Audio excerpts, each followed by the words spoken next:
The application took 11 minutes to fill out. Name, address, prior work experience. Emergency contact. Shaquille O'Neal sat at a folding table in the corridor outside the HR suite at the Steel and Sole manufacturing plant in Shreveport, Louisiana, on a Wednesday morning in March. In work boots and dark canvas trousers and a plain gray Henley with no writing on it, and filled out the application the way every other person in that corridor was filling one out, with a ballpoint pen that had run low on ink, on a clipboard that was slightly warped at the bottom so the paper kept sliding, in the fluorescent light of a hallway that smelled like fresh paint over old concrete. He printed his name in block letters. He listed his emergency contact as Lucille. He listed prior work experience as various. The woman at the reception desk had handed him the clipboard without looking up from her monitor. Her name tag read Carol. She had been processing applicants since 7 a.m., and it was now 9:14, and she had a system, and the system did not require her to look up every time. He had said good morning. She had said sign in on the sheet, and someone will call you. He had signed in on the sheet. He had waited with the others, 14 people in the corridor, sitting on the row of blue plastic chairs, some of them filling out clipboards. One woman listening to something on wireless earbuds. A teenage boy in the chair nearest the window who kept checking the time on his phone and trying not to look like he was checking the time. He had looked at all of them. He filed them away, one by one, with the specific attention Lucille had always called paying the full price of being in a room. The plant had been open for 16 months. Shaq's company had built it. 312 full-time jobs in a city whose unemployment rate, 18 months before the plant opened, had been running at 11%. The plant made athletic footwear components, specifically the high-compression foam midsoles that go into premium running shoes, a material that requires a level of manufacturing precision that the industry had, until the plant opened, kept almost exclusively overseas. Bringing that work to Shreveport had been a 4-year process involving a supply chain redesign, a community investment agreement, a workforce training partnership with the local technical college, and a senior management team that Shaq had hired with the same specific attention he brought to every room. He knew the plant. He had walked its floor. He had shaken hands with 312 people who held jobs because of decisions made in rooms they were not in. He did not know what those jobs felt like from the inside of the clipboard. That was the thing Dr. Renata Price had said. In the particular way she said the things that stayed with him, not as a challenge, not as a prescription, but as a question, shaped like an observation. You know what you built. Do you know what it's like to be built into? He had thought about that for 6 weeks. Then, he had arranged a Wednesday. But before you understand what the manager said in that interview, the thing that stopped his pen on the notepad and made him sit very still for 4 full seconds before he answered, there are 3 things already in place that morning that you need to see. The first was a piece of paper. Not the application, a different piece of paper, folded once, tucked in the breast pocket of the manager's blazer, put there that morning as a reminder of something he had promised himself he would do before the end of the week. He had not done it yet. He would not do it that day either, for reasons that would become clear. The paper contained 1 sentence, handwritten, with a number beneath it. It had been there for 4 days. It was getting soft at the fold. The second was a locker. Number 47. In the bank of gray metal lockers along the east wall of the main floor changing room, assigned 18 months ago to a woman named Doretha Sims, 58 years old, who had been one of the first 12 people hired when the plant opened. She had worked the midsole injection press for 16 months without a sick day, with a precision that her floor supervisor had noted in 3 consecutive quarterly reviews, with the same word: exceptional. Her locker had a photograph taped to the inside of the door. A son in a graduation gown, holding a diploma, grinning with a specific grin of someone who has finished something difficult and cannot quite believe it's real. Doretha had put the photograph there on her first day and had looked at it every morning before her shift started. Nobody on the floor knew the full story of the photograph. They knew she looked at it every day. They had learned to give her the 30 seconds. The third was a chair. Specifically, one of the 14 blue plastic chairs in the applicant corridor, the one second from the end, which had a small crack in the left rear leg that was not visible from above and that produced a faint click every time the person sitting in it shifted their weight. Shaq was not sitting in that chair. The teenage boy by the window was. He shifted his weight approximately once every 40 seconds. The click was regular enough that, after a while, the corridor had absorbed it the way rooms absorb ambient sounds. Not noticed. Not noticed. Just present. The quiet percussion of someone trying to hold still in a room that was measuring them. His name was in the next beat. But first you need to understand what Shaquille O'Neal was doing in that corridor before the interview, and what he had already seen by the time his name was called. Now here is what you need to know about Shaquille O'Neal before the manager opened the interview room door. He had not come to test anyone. He had not come to conduct an audit. He had not come because a complaint had reached him or a number in a report had flagged a problem. He had come because of Dr. Price's question and because there was a specific kind of knowing that could not be reached from above, that required the clipboard and the warped bottom and the ink running low and the 47 minutes in the blue plastic chair. Absorbing the room the way rooms only reveal themselves when you have paid the full price of being in one. Philip Harrison had said it differently.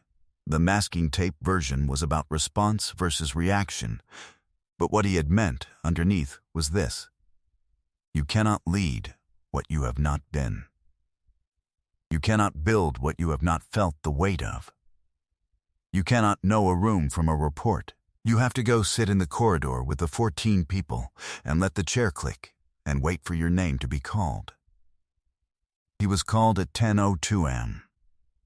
The interview room was small and clean, a table, 2 chairs, a whiteboard with some notes from a previous meeting not fully erased, a window with the blind down. The manager was already seated when the door opened. His name was Derek Fontenot. He was 39, Shreveport born and raised, a mechanical engineering graduate who had spent 8 years in automotive manufacturing before being recruited to Steel and Soul by the plant's HR director 14 months ago. He had a reputation in the plant for being direct without being harsh, for knowing the names of every person on his floor, for the specific quality of attention that makes people feel that their work is being seen and not merely measured. He had been given this reputation by 300 people, and it had taken him 14 months to earn it. And he wore it with the particular care of someone who knows that reputations are on loan. He looked up when the door opened. He looked at the applicant. He did not react to the applicant's size in the way that most rooms react. He registered it, filed it as a fact, moved on. He said, "Good morning. Have a seat." Shaq sat.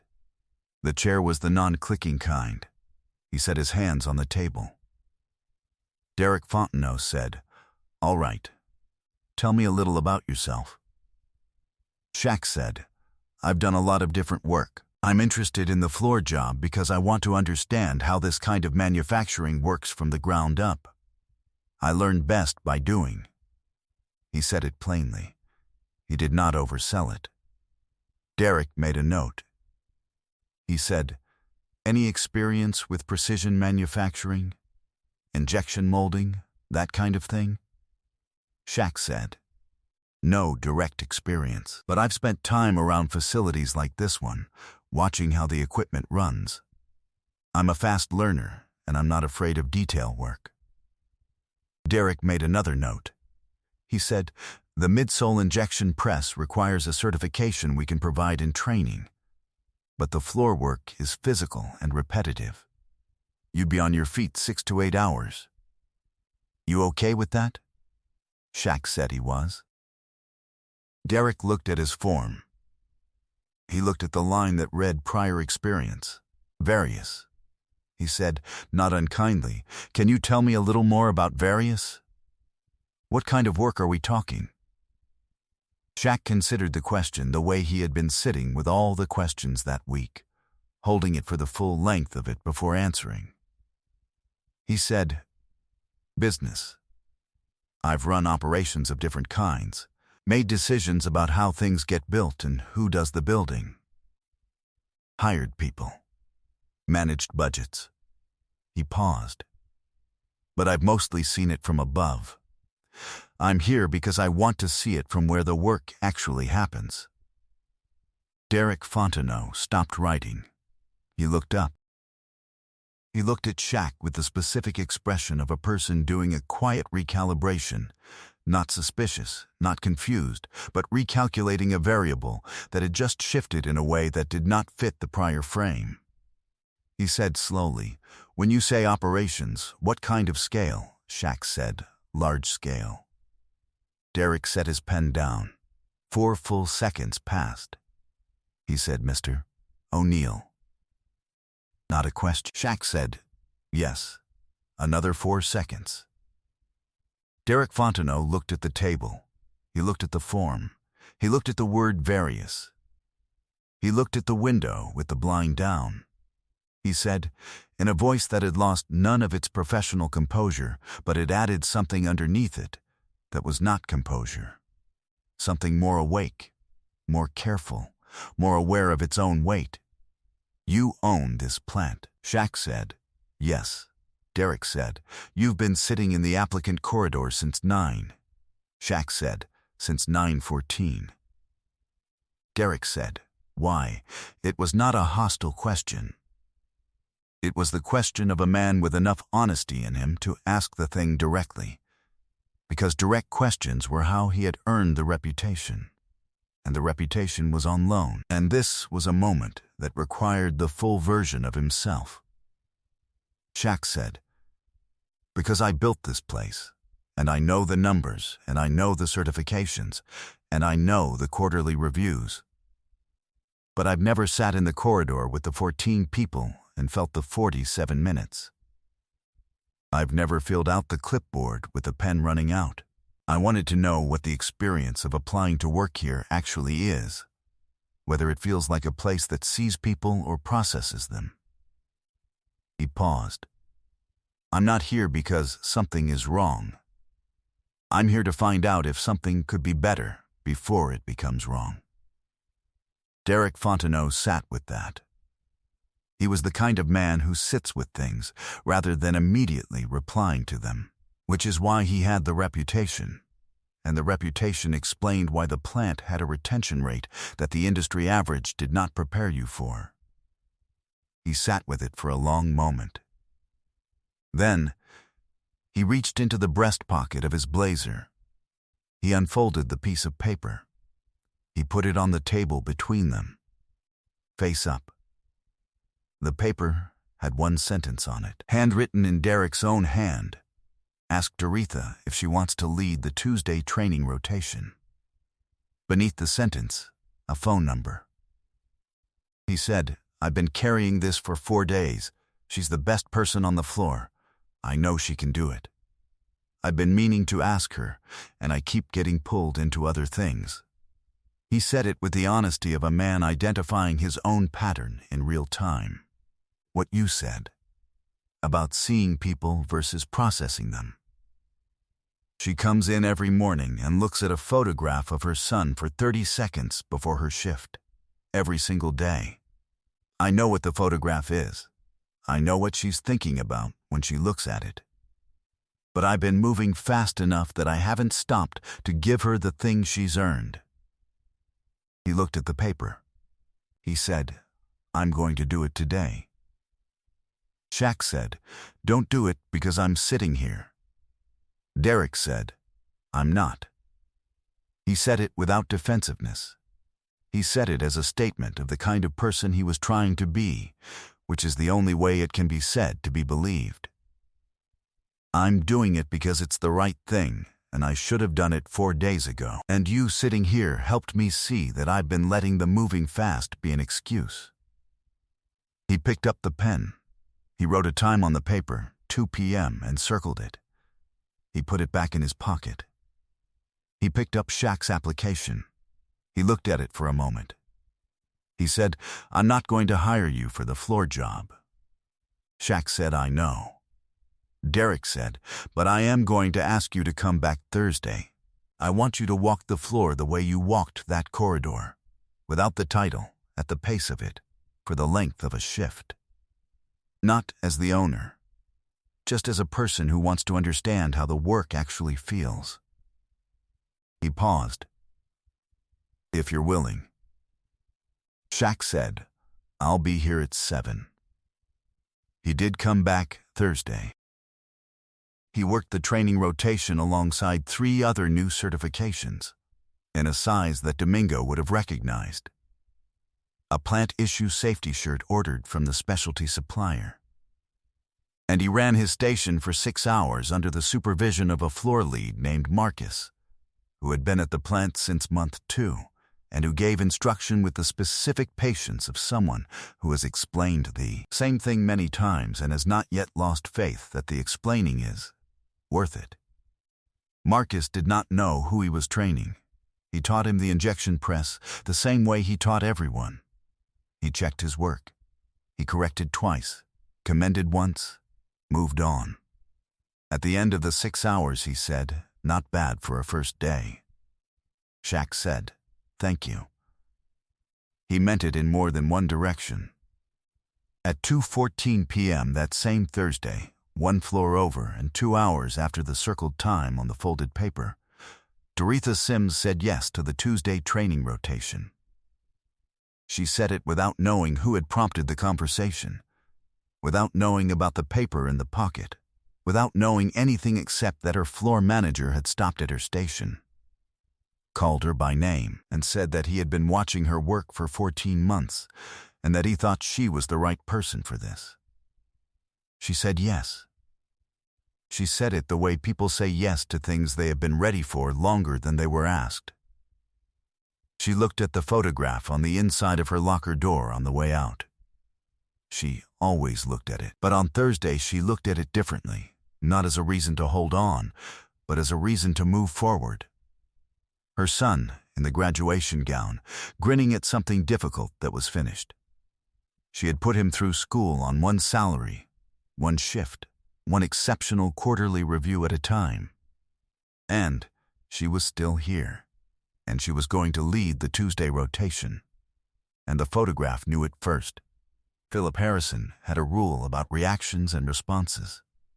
Lucille had a theory about paying the full price of being in a room. Dr. Renata Price had a question about knowing what you built versus knowing what it's like to be built into. Derek Fontenot had a piece of paper in his pocket for 4 days that he had been moving too fast to act on. They were all saying the same thing. The corridor with the warped clipboard and the low pen and the 47 minutes is not beneath the work of building something. It is the work. The people on the blue plastic chairs are not the background of the operation. They are the operation. You pay the full price of being in the room, or you do not know the room. There is no middle option. He filled out the application in 11 minutes. He has been learning what it said ever since. Drop a comment and tell us where you are watching from. And have you ever had a manager who actually saw you, or one who moved too fast to look? We read every word. If this story reached something, let the like button carry it, not for the algorithm. Because Doretha looked at a photograph every morning for 16 months, and she deserves to know that her 30 seconds were worth telling. Subscribe to this community if you haven't yet. Every person here makes the next story possible. The next one is already waiting. We will see you there.